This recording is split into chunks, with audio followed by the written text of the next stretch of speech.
Alright, I wanted to do a flip through video here of the new issue of Paperback Parade.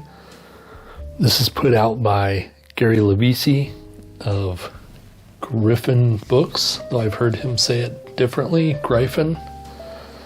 He's been doing this zine since the 80s. This is their 38th year. This is the first one that I have personally ever checked out, though I have watched Mr. Levisi's YouTube channel for a couple years, since before I've been doing this. It is one of my favorite channels. He's very old school. He's the most knowledgeable person that I've ever come across in the paperback collecting world. So I was very excited to check this out. This is a digest size, so we're gonna have to, I had it zoomed out so I could get the thing so it wouldn't be all tiny in the shot, but so we're gonna do a flip through here, just real quick and check it out. And you should definitely go pick this up from him. You can get it off of eBay or his website for Griffin Books. Alright, so this is a digest size zine. Number 121, Paperback Parade. Starts off with Gary Levisi himself, Paperback Talk, where he just discussed things going on in the paperback world. There's a tribute to a friend of his in the paperback world who passed away, Chris Sackhoff. Very touching tribute. Sorry to hear about that. This is one of Gary Levisi's books that he wrote, I, Barbarian.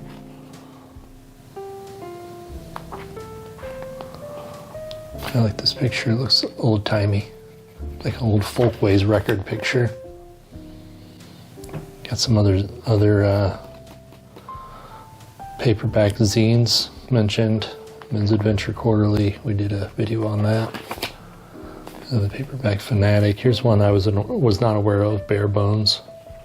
It's like they're writing about, what's it called?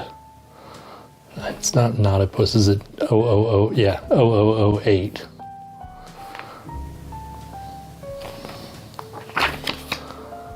Stark House,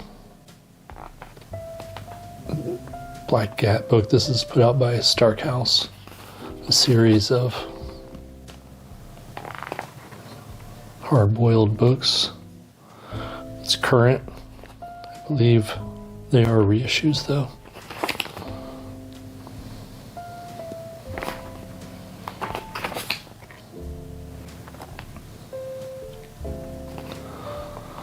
This is his channel.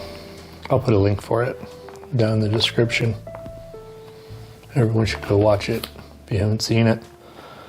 This is the first kind of traditional article, I guess, of Carnival of Nightmares and Delights by Ken Carpenter. This is all about carnival-centered plots in vintage paperback.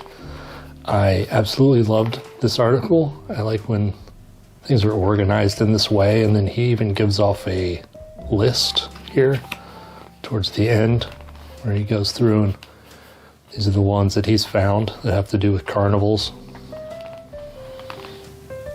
This is the kind of stuff that I find very useful and I appreciate.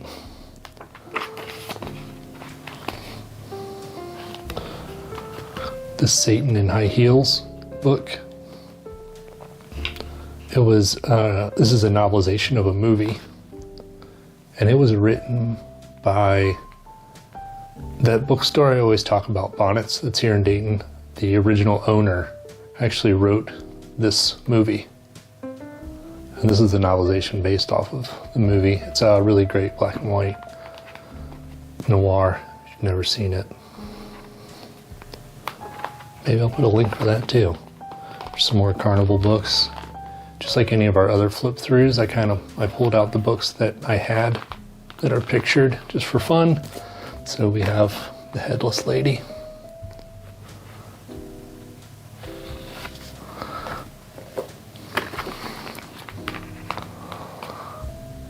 I love all the lists, and at first it's kind of cool because it's like proper Fawcett Gold Medal stuff, and then it kind of gets into the sleazier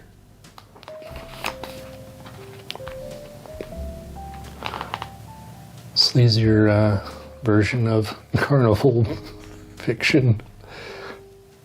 Some genres are awesome. We have this book here. Let's grab it. That was in a recent haul, so it may not be a surprise. Murder of the Circus Queen. I don't have a lot of these. Gary's usually centers around this era of books. I'm not saying all of it, but more often than not, it's of this 50s and back era. 50s, 40s.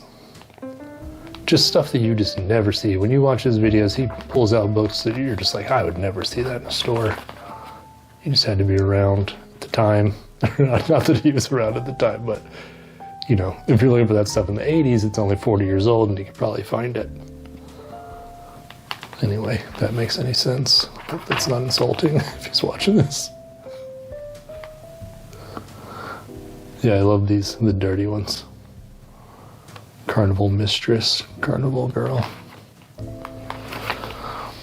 So it's not just a good fun, it's not just fun to look at the pictures, but it's an excellent resource if you're wanting to hunt this stuff down. I definitely made some notes in my phone, so when I'm out, I'll try and see if I can find some of this stuff.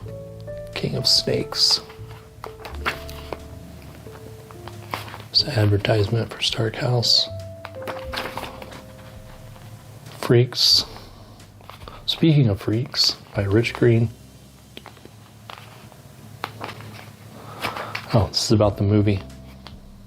So the movie Freaks was based off of a short story, Spurs, by Clarence A. Robbins, aka Todd Robbins, 1923.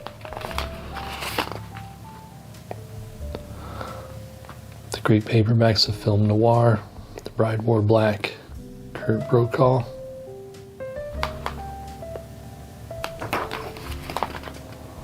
Nightmare Alley. I haven't watched the original, but I did watch that one, the remake.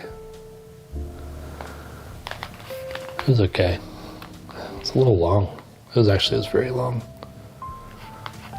And it, you know, I don't know. I kind of saw it coming from a mile away, and yeah. Build my gallows high.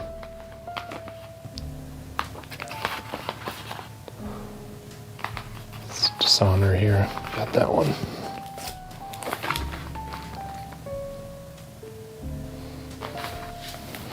And that's all I have that's in this book, in this magazine. Because like I said, these are older. They're a little bit harder to come by, all the books in here. Very classic vintage fiction. The golden era, I guess. Matchless paperbacks. This is about Kurt, references to Kurt Vonnegut and Kilgore Trout, like in weird places, like stores named after it. And it's got this matchbook here. This letter, this funny letter from Kurt Vonnegut to the owner of the store who wanted to name it after Kilgore Trout. Then the Philip Jose Farmer, Kilgore Trout, Venus in the Half Shell. Some ads. Mysterious British publisher. Jim Fitzpatrick. Kurt Siodmak. Kurt Siodmak. This one's cool, and this one made it on my list. This is the guy who wrote... This is the author who wrote The Wolfman, that he based the Universal Monster movie on. I watched an interview with him, and he said that he did not like the choice of Lon Chaney Jr. as the werewolf. And as much as I like that movie, I 100% agree with him. It's such an odd choice, and I don't know. I hope I don't get hate for that. But he could have picked someone else, and I think it would have been just a little bit better, even though it's amazing as it is. So yeah, I wrote down his books to look for his name. So when I'm in the shop, see if I can't find some of his other books. He wrote lots of later, like total B movie type stories. This is the old Gary Levisi Sherlock Holmes pastiches. I believe Sherlock Holmes is in the public domain now. So I think you can just write your own Sherlock Holmes story, publish it. It's pretty cool. It's pretty cool that he did it. Short run series, Venus Books, Australian Romance Digest. This is by Gary. And this is the kind of stuff that he shows on his videos too on YouTube. Like, you're never going to see that in the store. Never.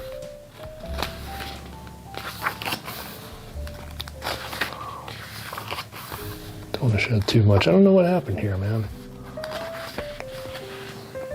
Bummer. This is his, the Edgar Rice Burroughs, John Carter of Mars. And the tradition of Edgar Rice Burroughs, John Carter of Mars. Gary Levisi. So he writes a lot of books too. This is an ad for Bold Venture Press. Larry Kent PI series. I believe this is new fiction here. They might do reprints too. I don't know much about the new guys. I'm still learning the old before I get to the new. Men's Adventure Quarterly ad. We love them. We've covered them multiple times on here. This is another great article where it's all about these tikis, all little tiki references and paperbacks. This guy's giving a tiki conference. Richard Green. I think it's in Tucson. I don't remember. So how cool would it be to find this stuff? We do have a Fate, but it's not one of the tiki ones. Fate Digest. It's like occult stuff.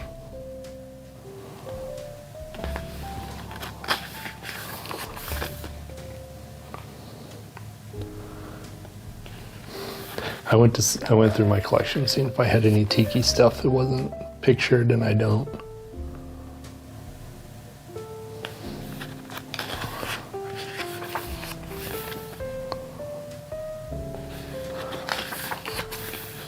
So yeah, very cool, huh? So wrap it up with the tikis, sleaze tikis, supernatural tikis.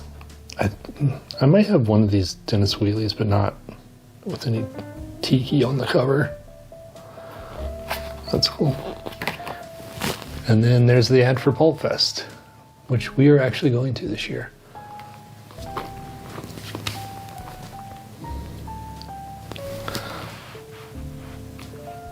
So yeah, very fun magazine, very useful. If you're looking for new stuff or just subgenres that you didn't even know existed, or weird publishers, and it's all old school. I don't think they cover things past the 70s, past the 60s, but I don't know. Like I said, it's my first one. So yeah, go buy one. eBay, put the link. Thanks for watching. Bye.